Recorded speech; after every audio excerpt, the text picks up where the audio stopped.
Voici le texte. L'Éternel envoya Nathan vers David. Et Nathan vint à lui et lui dit, « Il y avait dans une ville deux hommes, l'un riche et l'autre pauvre. Le riche avait des brebis et des bœufs en très grand nombre. Le pauvre n'avait rien du tout qu'une petite brebis qu'il avait achetée. Il la nourrissait. Et elle grandissait chez lui avec ses enfants. Elle mangeait de son pain, buvait de sa coupe, dormait dans son sein, et il la regardait comme sa fille. Un voyageur arriva chez l'homme riche, et le riche n'a pas voulu toucher à ses brebis ou à ses bœufs pour préparer un repas au voyageur qui était venu chez lui. Il prit la brebis du pauvre et l'a apprêtée pour l'homme qui était venu chez lui. La colère de David s'enflamma violemment contre cet homme et il dit à Nathan, « L'Éternel est vivant, l'homme qui a fait cela mérite la mort.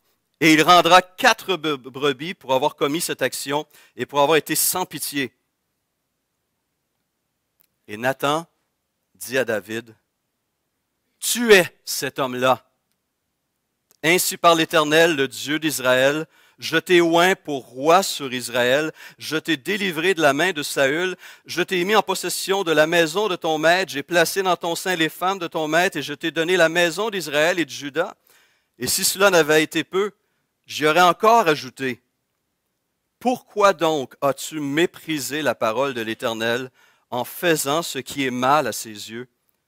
Tu as frappé de l'épée Uri le Hétien, tu as pris sa femme pour en faire ta femme, et lui, tu l'as tué par l'épée des fils d'Ammon. »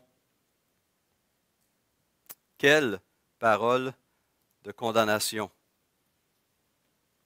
David a accompli ces choses environ 1 an avant que Nathan vienne se présenter à David.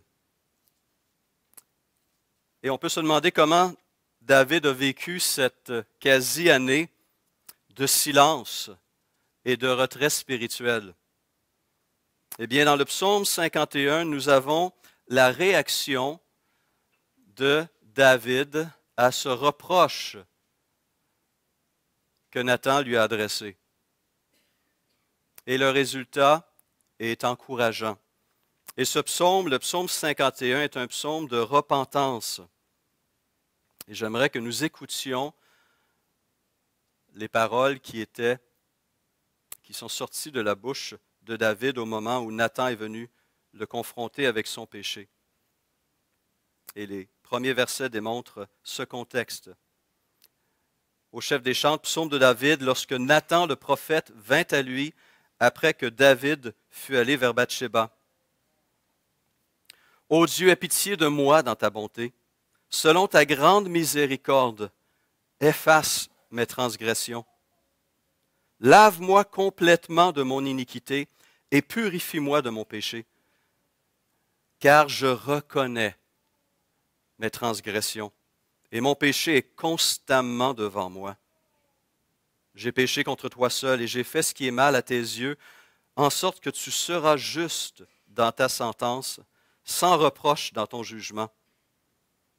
Voici, je suis né dans l'iniquité et ma mère m'a conçu dans le péché, mais tu veux que la vérité soit au fond du cœur. Fais donc pénétrer la sagesse au-dedans de moi. Purifie-moi avec l'hysope et je serai pur. Lave-moi et je serai plus blanc que la neige. Annonce-moi l'allégresse et la joie et que les eaux que tu as brisées se réjouiront. Détourne ton regard de mes péchés, efface toutes mes iniquités. Ô Dieu, crée en moi un cœur pur. Renouvelle en moi un esprit bien disposé. Ne me rejette pas loin de ta face, ne me retire pas ton Esprit Saint. Rends-moi la joie de ton salut et qu'un esprit de bonne volonté me soutienne.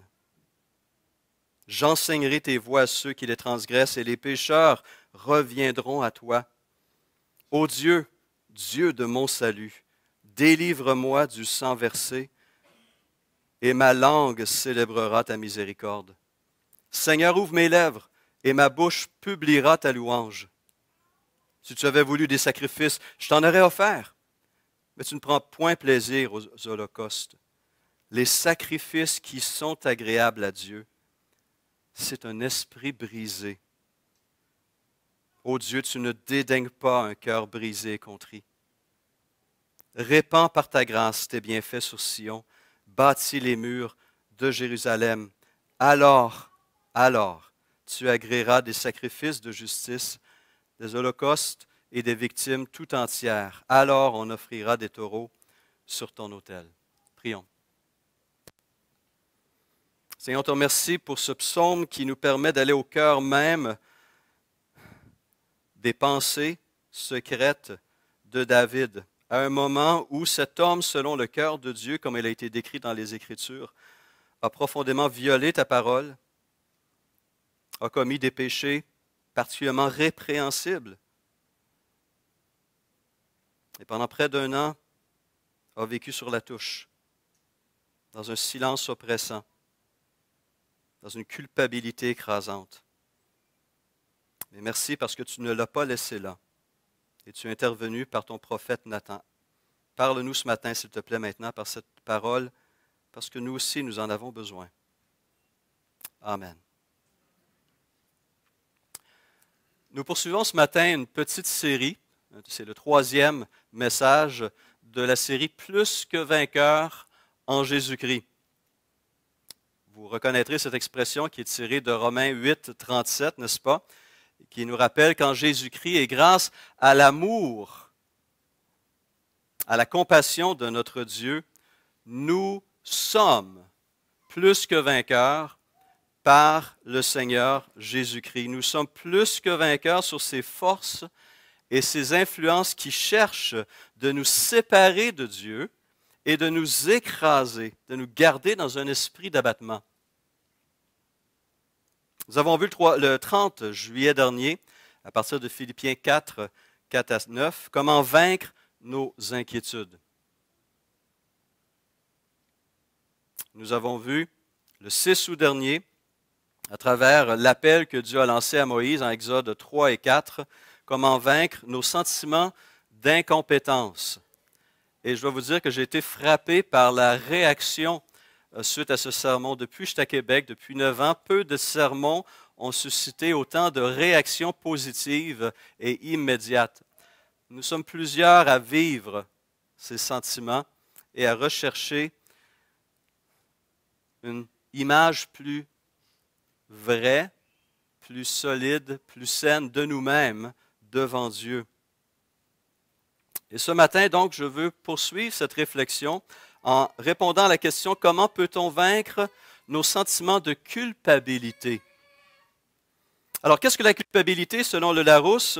C'est l'état de quelqu'un qui est coupable d'une infraction ou d'une faute, ou encore un sentiment de faute ressenti par un sujet, que celle-ci soit réelle ou imaginaire. Nous sommes donc coupables lorsque nous enfreignons, lorsque nous transgressons un interdit, une loi, un code moral reconnu. L'apôtre Jean le dit ainsi en 1 Jean 3,4, « Quiconque pratique le péché transgresse la loi, et le péché est la transgression de la loi. » Combien ici dans cette salle a déjà expérimenté des sentiments de culpabilité? Levez la main. C'est un sentiment universel. Universel. Que ce soit une transgression envers un ordre d'un parent lorsqu'on est enfant, envers un professeur, envers les lois de la ville ou du pays, mais surtout une transgression envers les lois de Dieu, nous ressentons à un moment donné ou à un autre ces sentiments de culpabilité. Et devant Dieu, il n'y a aucune exception parce que le verdict de Dieu est clair et évident. Tous ont péché. Tous ont péché et sont privés de la gloire de Dieu. Le combat intérieur que Paul va décrire en détail en Romains 7 Le combat pour la sanctification, le combat pour cette transformation à l'image de Jésus-Christ est un combat quotidien pour chacun d'entre nous. Et nous savons coupables. Nous savons coupables. Un jour, l'écrivain britannique Sir Arthur Conan Doyle, le créateur du personnage Sherlock Holmes, on connaît bien ce personnage, ce détective Sherlock Holmes, a voulu faire une blague à 12 de ses amis. Savez-vous qu'est-ce qu'il a fait? Il leur a envoyé à chacun un télégramme dans lequel il n'y avait que quelques mots, et ces mots étaient les suivants. « Fuis immédiatement, tout est découvert. » Le même télégramme à des hommes qui étaient reconnus quand même pour avoir une belle éthique, une belle moralité. « Fuis immédiatement, tout est découvert. » Savez-vous combien de personnes ont fui? 12. En date de 24 heures, selon l'histoire, les 12 avaient quitté le pays.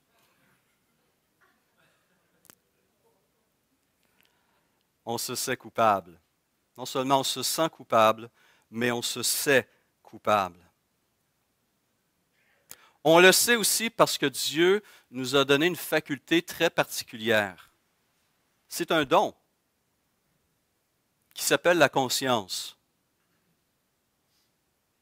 Et cette faculté nous donne la capacité de discerner le bien du mal dans nos pensées, dans nos paroles, dans nos actions. C'est une sorte de boussole morale intérieure.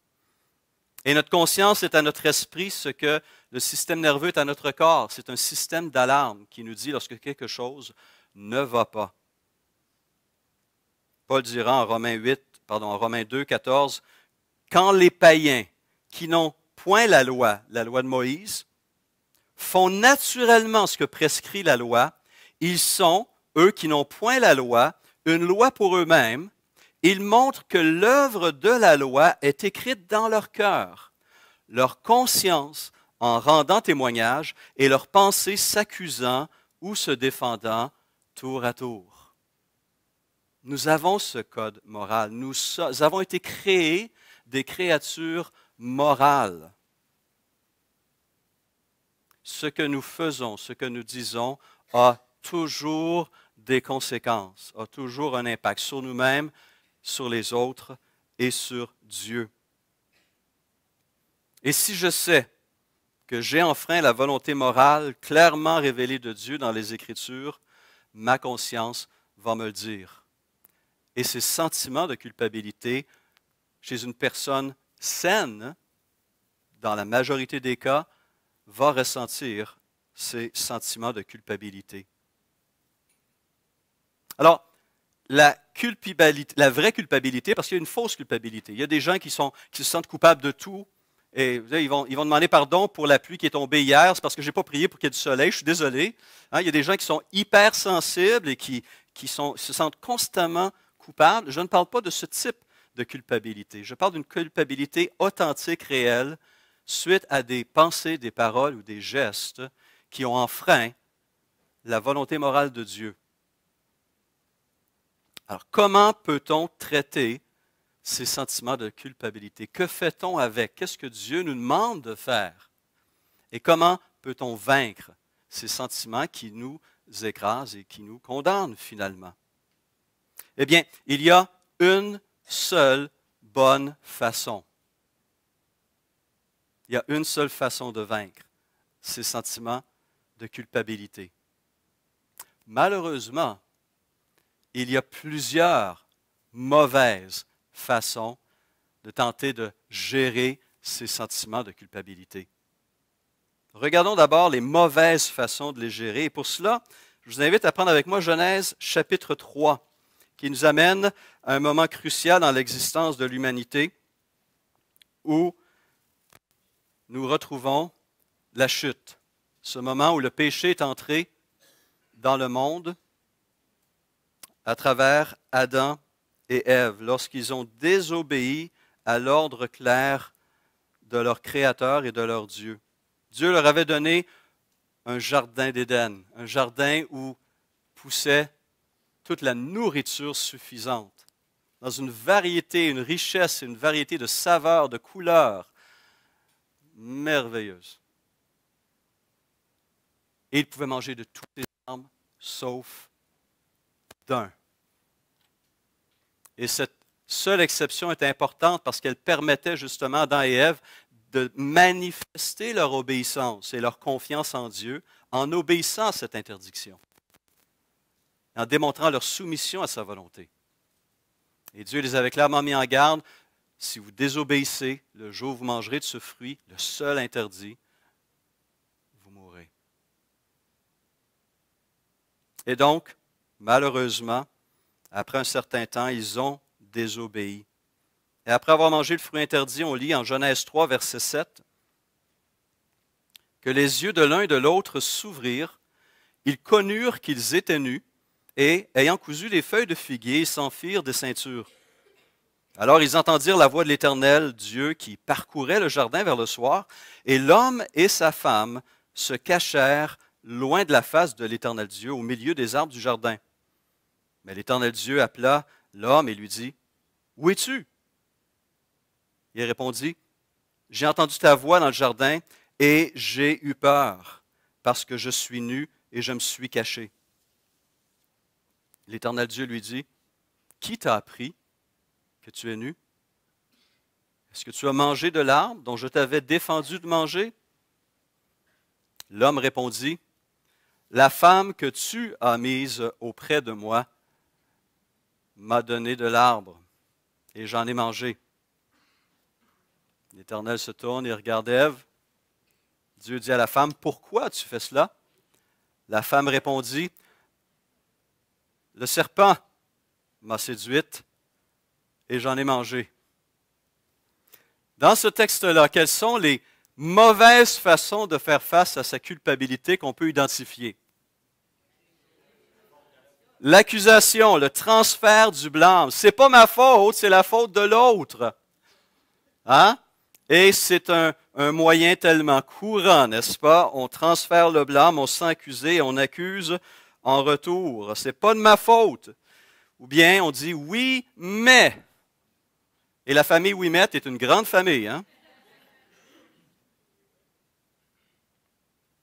Transfert de blâme qui est en fait une forme de déresponsabilisation. C'est pas de ma faute, c'est la faute de mes parents. C'est parce que mon père a dit ça à tel âge, ça m'a marqué, puis je ne peux plus rien faire depuis. C'est pas de ma faute, c'est la faute de mon copain de classe, c'est lui qui m'a demandé, qui m'a poussé à faire ça. C'est pas de ma faute, c'est la faute de la société qui est ci ou qui est ça. C'est pas de ma faute, c'est à cause des jeux vidéo violents. C'est pas de ma faute, c'est mon patron qui m'a demandé de dire ça. C'est pas de ma faute, c'est la secrétaire qui m'a séduite. C'est pas de ma faute.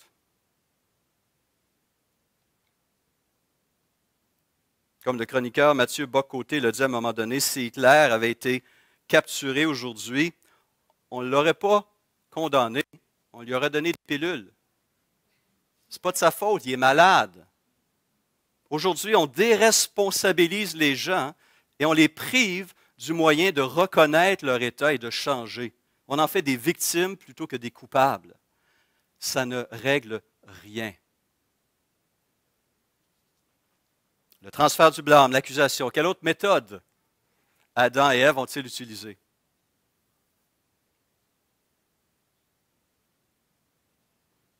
Regardez le texte.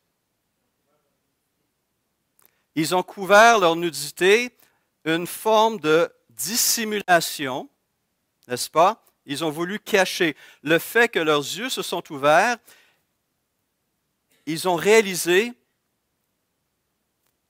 un état de honte. Ils ont ressenti un état de honte. Ils ont réalisé plein de choses. Entre autres, ils ont pris connaissance de l'impact de leurs gestes, l'un sur l'autre, l'un vis-à-vis l'autre et par rapport à Dieu.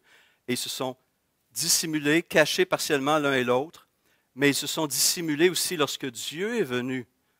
Pour la première fois, ils ont fui la présence de Dieu parce qu'ils savaient qu'ils avaient été à l'encontre de sa volonté. La dissimulation est un réflexe, malheureusement, naturel. Mais voici ce que Proverbe 28, 13 déclare. Celui qui cache ses transgressions ne prospère point. On va y revenir sur ce texte.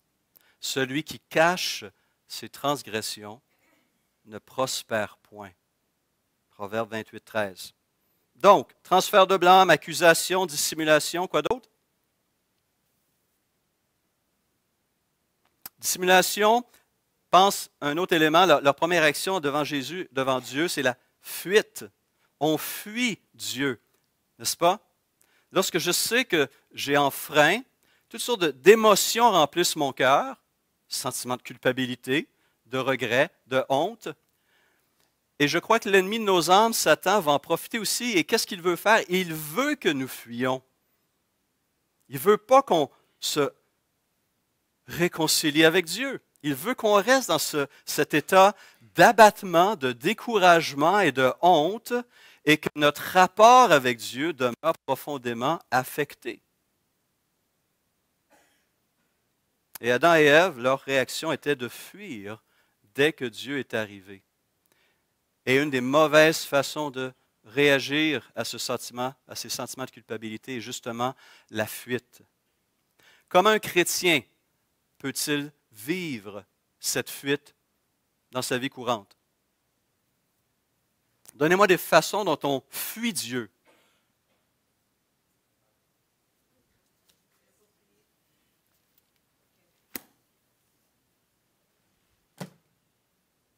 Oui, hein? On garde la Bible fermée. On n'écoute plus le Seigneur.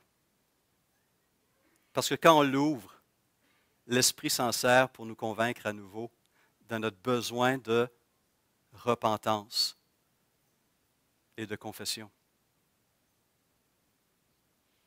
Et une des façons dont le chrétien fuit Dieu, c'est en cessant de l'écouter. Et la parole devient un livre fermé qui n'a plus cet effet sanctifiant et vivifiant sur sa vie. Est-ce la seule façon dont on fuit Dieu? On s'empêche de prier. Non seulement on ne veut plus écouter Dieu, mais on ne veut plus parler à Dieu. En effet, parce qu'on sait qu'il y a quelque chose qui n'est pas réglé. Et à chaque fois qu'on veut s'approcher, le malaise revient. Et si on refuse, le malaise demeure. Alors plutôt que de se sentir mal, on se retire, on se tait, on s'isole, on s'enferme dans la solitude. Comment on manifeste cette fuite encore? Exactement. On évite les frères, on évite le peuple de Dieu, encore une fois, parce que eux aussi peuvent être des porte-parole de Dieu. Qu'est-ce que Dieu a fait avec David? David n'a pas bougé pendant près d'1 an. Il a eu le temps de coucher avec Bathsheba, d'apprendre qu'elle était enceinte, de monter un stratagème pour espérer que son mari allait coucher avec elle. Lorsqu'il a refusé, il lui a remis une lettre dans laquelle il condamnait cet homme. Il a entraîné Joab dans son péché, condamné le mari de Bathsheba à mort. Incroyable. Et pendant 1 an, environ, il a vécu dans cette solitude et ce silence. C'est Dieu qui est intervenu en lui envoyant Nathan. Et nous, chrétiens, sommes appelés à être des Nathans les uns envers les autres. N'est-ce pas? J'ai bien dit des Nathans et non des Satans. Vous avez bien entendu. Parce que Satan va venir aussi. Satan va se faire un plaisir de venir nous voir.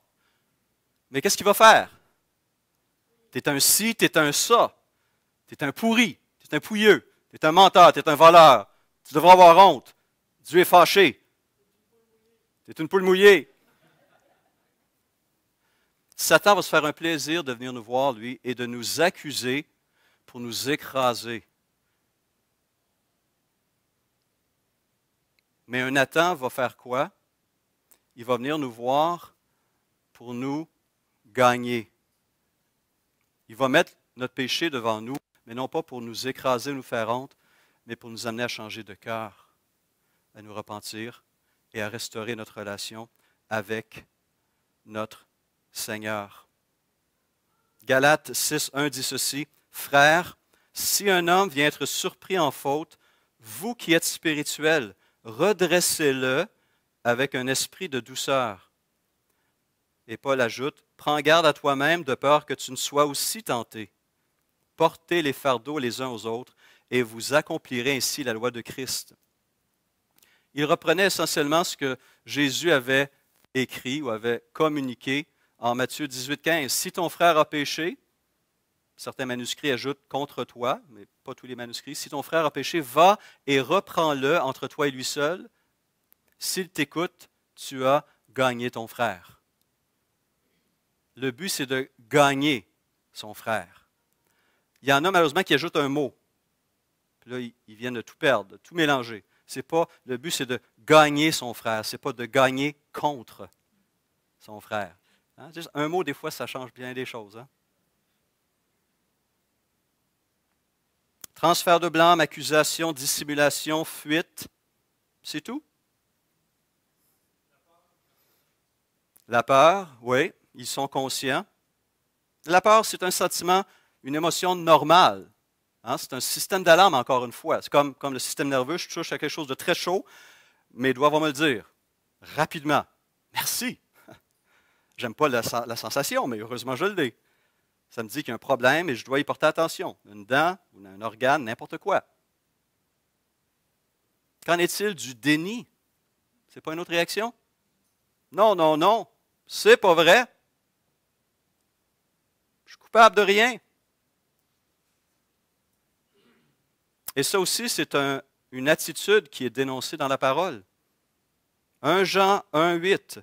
Si nous disons que nous n'avons pas de péché, nous nous séduisons nous-mêmes et la vérité n'est point en nous. Si nous disons que nous n'avons pas péché, nous le faisons menteur et sa parole n'est point en nous. Le déni est aussi une réalité pour certains d'entre nous. Il y en a une autre façon qui est encore pire. Heureusement, il n'y a pas beaucoup de chrétiens, je crois, qui vont l'appliquer, cette approche. C'est carrément la célébration. Qu'est-ce que je veux dire avec ça? Hein? La célébration. Romains 1,32. Bien qu'ils connaissent le jugement de Dieu, déclarant dignes de mort ceux qui commettent de telles choses, non seulement ils les font, mais encore ils approuvent ceux qui les font. Et pour certaines personnes qui sont confrontées au texte de la parole, leur réaction va dire, ça, c'est un vieux livre, un livre poussiéreux qui remonte à 2000 ans. C'est une moralité désuète. On est en 2017 après tout. Non seulement le déni, mais la célébration. Pourtant, les paroles d'Ésaïe 5,20 demeurent et gardent toute leur pertinence. Malheur à ceux qui appellent le mal bien et le bien mal, qui changent les ténèbres en lumière et la lumière en ténèbres, qui changent l'amertume en douceur et la douceur en amertume. Donc, on voit ici qu'il y a plusieurs façons, plusieurs mauvaises façons de gérer ces sentiments de culpabilité. Si on regarde le cas de David, comment a-t-il réagi, lui? Qu'est-ce qu'on constate? Oui, mais comment David a réagi vis-à-vis ses sentiments? Oh, je parle dans l'année, avant la venue de Nathan. Merci. Avant la venue de Nathan. Pendant près d'1 an. Le déni, où il a refusé de voir son état ou de le reconnaître. Le silence.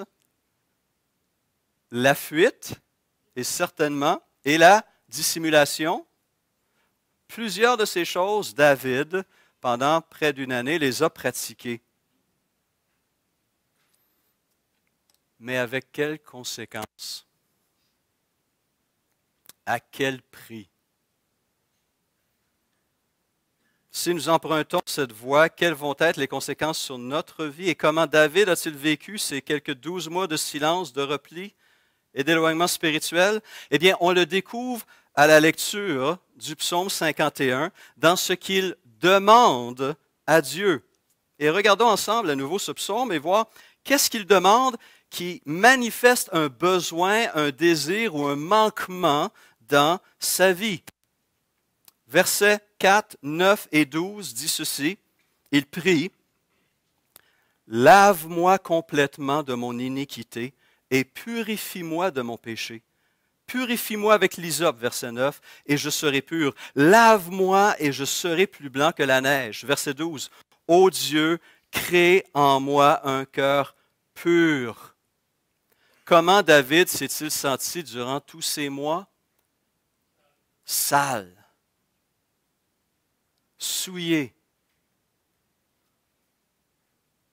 Pécher sans confesser, c'est se salir sans se laver. Et ça commence à sentir assez rapidement. Hein? Et David ne sentait pas bon. Il se sentait spirituellement, moralement souillé. Quoi d'autre qu'on constate? Verset 5. Il dit, « Mon péché est constamment devant moi. » Il a vécu pendant toute cette année-là dans l'angoisse. Il avait perdu toute paix intérieure. Il était conscient de son péché. Il le savait. Mais parce qu'il refusait de faire ce que Dieu lui demandait de faire, il a vécu avec un poids incroyable, plus de paix. Qu'est-ce que le verset 10 nous apprend?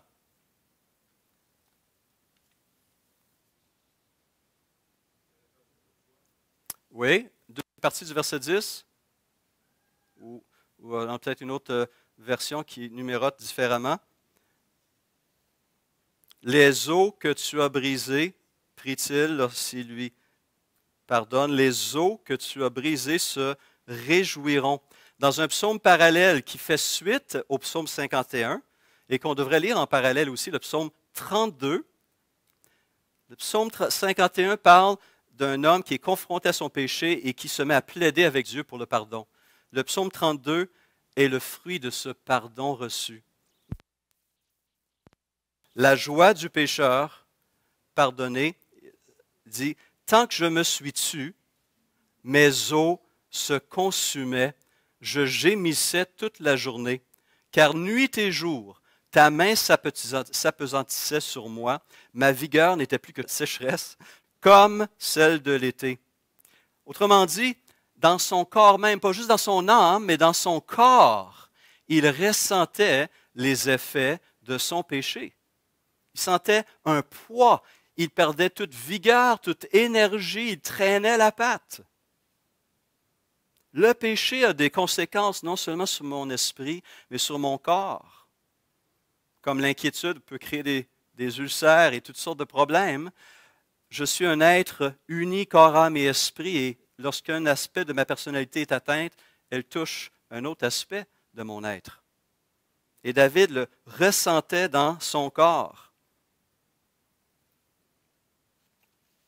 Verset 14, « Rends-moi la joie de ton salut. » Il avait perdu sa joie spirituelle. Verset 15, il dit, « J'enseignerai tes voies à ceux qui les transgressent et les pécheurs reviendront à toi. » Il est en train de dire quoi? Il est en train de dire que pendant toute cette année-là, il n'a pas enseigné ces voies de Dieu. Pendant 1 an, il n'avait eu aucun témoignage pertinent. Il ne pouvait rien dire. Il ne pouvait pas dire à quelqu'un, « Repens-toi, tu es un pécheur. » Il ne voulait pas le faire. Et il s'est paralysé, son témoignage a été bloqué complètement. Versets 16 et 17, « Ô Dieu, Dieu de mon salut, délivre-moi du sang versé et ma langue célébrera ta miséricorde. Seigneur, ouvre mes lèvres et ma bouche publiera ta louange. » Il avait cessé durant cette année-là de louer Dieu, de célébrer son Dieu. Comme on l'a dit, il a cessé de prier, de parler. Non seulement le prix du péché est élevé, mais le prix du refus de le confesser tout autant.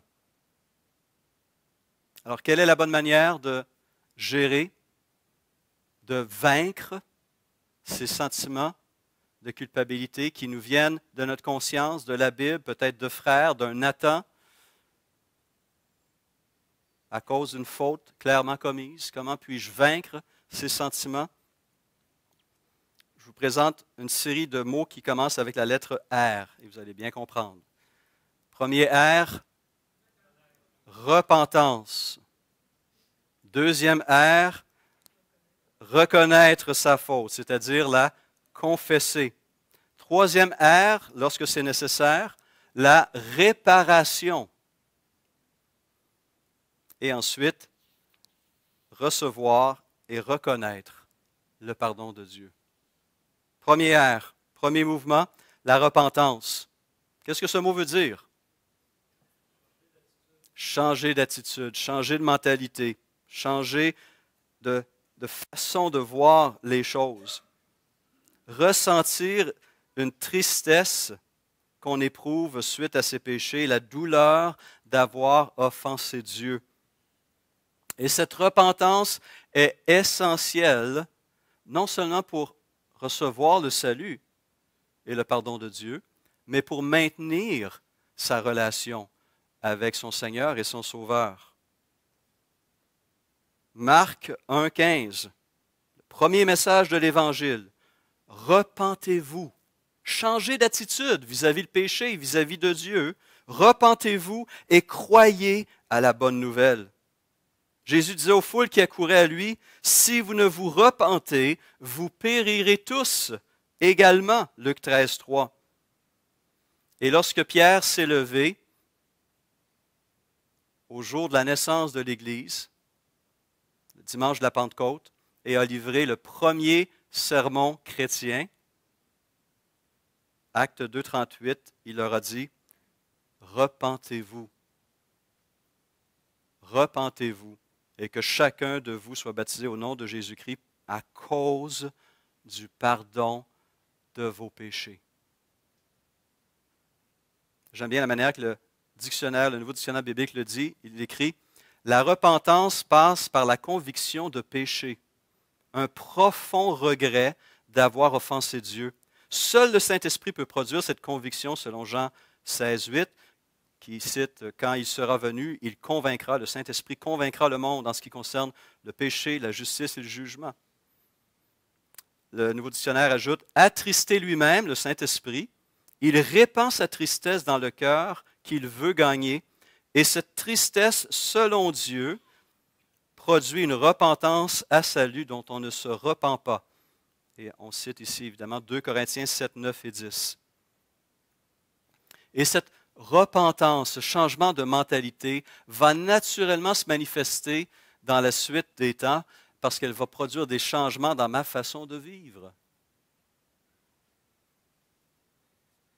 Jean-Baptiste invitait les foules qui venaient à lui pour se faire baptiser du baptême de repentance. Il disait, bien, produisez des fruits dignes de cette repentance. Démontrez que vous l'êtes réellement. Et Paul va passer son existence, son ministère, selon Actes 26, 20, à prêcher la repentance et la conversion à Dieu avec la pratique d'œuvres dignes de la repentance.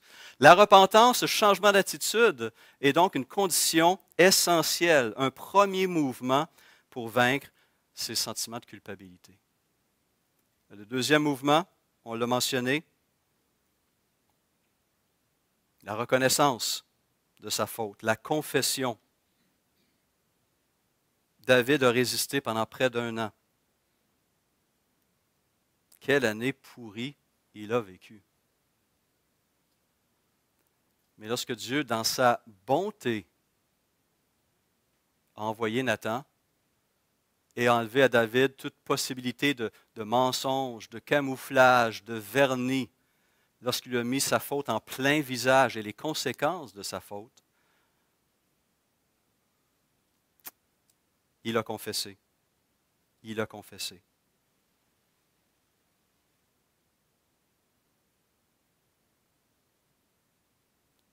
Et à la lecture du psaume 32, quel soulagement, quelle libération, quelle joie et quelle paix il a reçu suite à cette confession. Et ces deux choses, repentance et confession, sont mentionnées dans ce proverbe qu'on a vu au tout début, mais seulement la première partie. Proverbe 28, 13, « Celui qui cache ses transgressions ne prospère point, mais, voici la suite du verset, mais celui qui les avoue et les délaisse obtient miséricorde. » Obtient miséricorde. Voici comment David l'a exprimé dans ce psaume 51, au verset 19. « Les sacrifices qui sont agréables à Dieu, c'est un esprit brisé. Ô Dieu, tu ne dédaignes pas un cœur brisé et contrit. » Ésaïe dira aux Israélites qui, eux aussi, s'étaient éloignés de Dieu, il dit, « Ainsi parle le Très-Haut, dont la demeure est éternelle et dont le nom est saint. J'habite dans les lieux élevés et dans la sainteté, mais,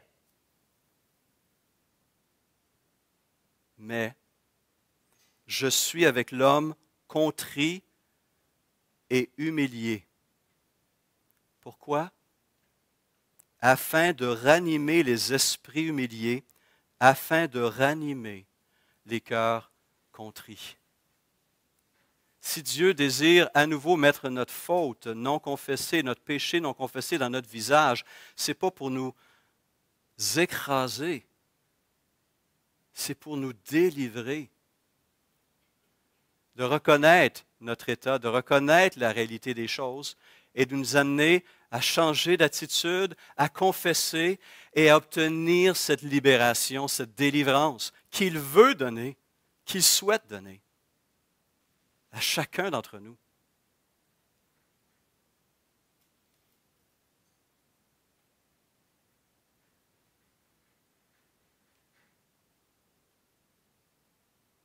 L'Esprit du Seigneur, l'Éternel, est sur moi, car l'Éternel m'a oint pour porter de bonnes nouvelles aux malheureux. Il m'a envoyé pour guérir ceux qui ont le cœur brisé par leur propre péché et par celui des autres, pour proclamer aux captifs la liberté et aux prisonniers la délivrance. Jésus a commencé son ministère public dans sa propre synagogue en lisant ces paroles du prophète Ésaïe. Et il a dit aujourd'hui, ces paroles s'accomplissent.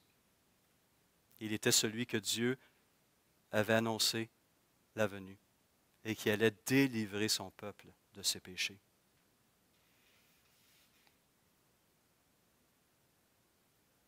Repentance, reconnaissance, et dans certains cas, il faut un troisième mouvement qui est réparation. Parce que si mon péché a fait un tort à un frère ou à mon prochain, je lui dois réparation. Je dois confesser mon mal, mon erreur. Et ça demande de l'humilité. Parce que oui, c'est humiliant. Et nous sommes orgueilleux. Mais c'est la seule voie qui permet de restaurer ces liens de confiance qui ont été brisés. Reconnaître et faire réparation. Est-ce que j'ai volé quelque chose à quelqu'un? Je dois lui rendre. On me racontait cette histoire d'un genre de cultivateur qui se sentait très mal depuis un certain temps. Et finalement, il décide d'aller voir son voisin, qui avait une grande ferme comme lui. Il dit, écoute, j'ai beaucoup de problèmes à dormir depuis un certain temps. Je dois t'avouer quelque chose. Je t'ai volé un bout de corde. Et puis c'est sur ma conscience. Et puis, écoute, il faut que je te le dise. Je veux m'excuser. L'homme, son voisin, dit, pas de problème, c'est correct, je te pardonne. L'agriculteur est retourné chez lui. Il n'avait toujours pas la paix. Finalement, il est retourné le voir et il dit, écoute, je m'excuse. Ce que je n'ai pas mentionné, c'est qu'au bout de la corde, il y avait une vache. Des fois, on veut juste traiter des petits problèmes. On a trop honte de reconnaître des gros torts, mais la paix ne vient pas tant que la confession n'est pas totale, tant que la restitution n'est pas faite. Mais il y a une dernière étape, qui est tout aussi importante, et je conclus sur celle-ci. Après la repentance, après la reconnaissance ou la confession, après la réparation, il faut reconnaître et recevoir ce pardon que Dieu nous offre. Et c'est là que certaines personnes ont des difficultés. Ils refusent le pardon de Dieu et ils continuent à vivre dans cet état de culpabilité, de condamnation, d'abaissement, alors que Dieu veut briser leurs chaînes et leur donner la possibilité d'avancer encore, de grandir encore et de s'épanouir et de goûter à nouveau la joie de leur salut. Qu'est-ce que David a commis? C'est quoi ses fautes? Est-ce qu'il a seulement volé un paquet de gomme au dépanneur? Est-ce qu'il a été prendre 5 piastres dans la poche de son père, du pantalon de son père? Est-ce qu'il a échappé un verre de lait et dit « Ah, c'est pas moi! » Est-ce que c'est juste des petites affaires comme ça qu'il a faites? Est-ce que c'est seulement des petits péchés que Dieu pardonne? David a été meurtrier, adultère, menteur. Il a entraîné des hommes dans son péché et à cause de son comportement, Nathan le dit ainsi, tu as amené les ennemis, tu as fourni aux ennemis de l'Éternel une occasion de le mépriser. C'était grave. C'était énorme. Mais en dépit de la sévérité de ses fautes, qu'est-ce que Dieu dit dès que David confesse? L'Éternel pardonne ton péché. Dieu n'attendait que ce cœur contrit, brisé, ce mouvement de confession et de repentance pour lui accorder son pardon. Daniel avait mentionné dans sa prière de Daniel 9.9, « Auprès du Seigneur notre Dieu se trouve la miséricorde et le pardon. » Déjà Moïse l'avait mentionné en Exode 34.7, « Notre Dieu est le Dieu qui pardonne l'iniquité, la rébellion et le péché. » Alors comment peut-on en être pleinement convaincu? À travers ce geste maintenant qu'on va accomplir et qui pointe vers un geste que Dieu a accompli à travers son Fils Jésus pour vous et moi. Lors de son dernier repas, qui était un repas de Pâques marquant la grande délivrance de Dieu envers Israël qui l'a sorti de l'esclavage en Égypte, au moment de la célébration de ce repas, Jésus a pris ses gestes et ses moyens que Dieu avait communiqués à Israël des siècles plus tôt et leur a donné une signification toute nouvelle. Et c'était renversant. Matthieu 26, 26 à 28. Pendant qu'il mangeait, Jésus prit du pain et après avoir rendu grâce, il le rompit et le donna aux disciples en disant, « Prenez, mangez. Ceci est mon corps. » Il prit ensuite une coupe, et après avoir rendu grâce, il la leur donna en disant, « Buvez-en tous,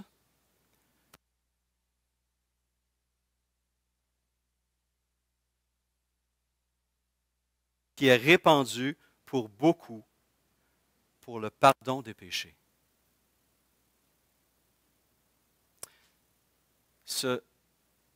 Ce moment fort dans l'histoire d'Israël, cette fête de Pâques qui marquait la délivrance de l'esclavage en Égypte, allait à partir de ce moment-là devenir une toute autre Pâques qui allait pointer vers une délivrance encore plus grande.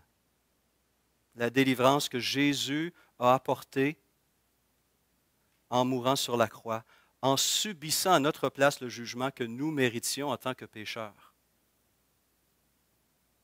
Ce matin, à travers cette table, nous nous rappelons ce sacrifice. Jésus qui s'est librement offert pour subir la colère de Dieu, le jugement de Dieu, et nous accorder à ceux qui reçoivent et qui reconnaissent ce sacrifice, qui reconnaissent leurs péchés, qui les confessent et qui demandent le pardon de Dieu, de recevoir ce pardon de tous leurs péchés, de tous leurs péchés. Pas seulement ceux qui ont commis dans le passé, mais ceux qui commettent aujourd'hui, et malheureusement, étant encore ce que nous sommes, ceux qui vont commettre dans l'avenir. Et participer à cette table ce matin est là pour nous rappeler cette belle vérité. Dieu ne veut pas condamner, Dieu veut pardonner. Et il a tout fait. Il a tout fait pour nous accorder ce pardon. Donc, ne fuyons pas. Venez, dit l'Éternel, et plaidons ensemble. Si vos péchés sont rouges comme le cramoisi, ils deviendront blancs comme la neige. Vous vous sentez souillé, sale. Il y a cette promesse de 1 Jean 1,9 que non seulement Dieu va nous pardonner nos péchés, mais il va nous purifier de toutes nos iniquités. Vous sentez que vous avez une dette envers Dieu, vous avez raison. Mais Christ est venu pour payer le prix. Le Fils de l'homme est venu non pour être servi, mais pour servir et pour donner sa vie en rançon pour plusieurs. Il a payé le prix par sa vie pour nous libérer. Plus de dettes. Plus de condamnation. En lui, nous avons la rédemption par son sang, le pardon des péchés selon la richesse de sa gloire. Éphésiens 1,7. Seigneur Jésus, encore et toujours, nous venons devant toi, nous prenons les éléments de cette table en tant que disciples de Jésus-Christ qui ont justement reconnu leur état de pécheurs, s'en sont repentis, l'ont reconnu devant toi et ont reçu de toi le plein pardon pour leurs fautes. Seigneur, encore et toujours, merci. Merci. Amen.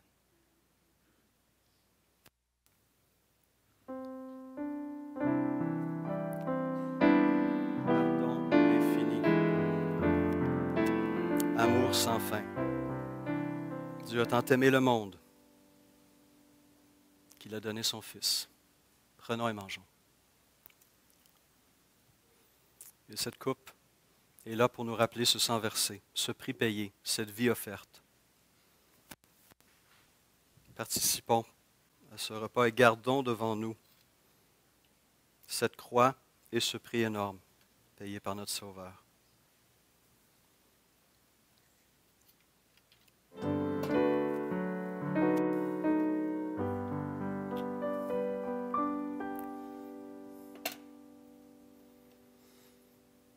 Prenons et buvons avec profonde reconnaissance.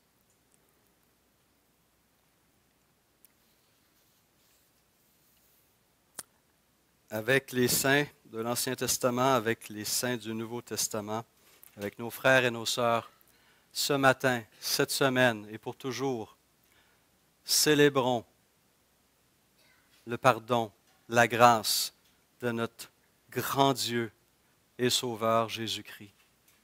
Nous n'avons plus à marcher avec ces chaînes qui nous alourdissent et qui nous ralentissent. Saisissons la clé qui nous libère, qui nous délivre. Recevons le pardon après avoir confessé et laissé l'Esprit, sa parole, nous transformer. Que ces vérités puissent rester dans votre cœur pour toujours et que vous cherchiez la lumière du Seigneur et non fuir dans les ténèbres. La parole est là pour nous libérer. Vivez comme des enfants de liberté. Je vous souhaite à tous un bon dimanche, une bonne semaine et à la semaine prochaine. Amen.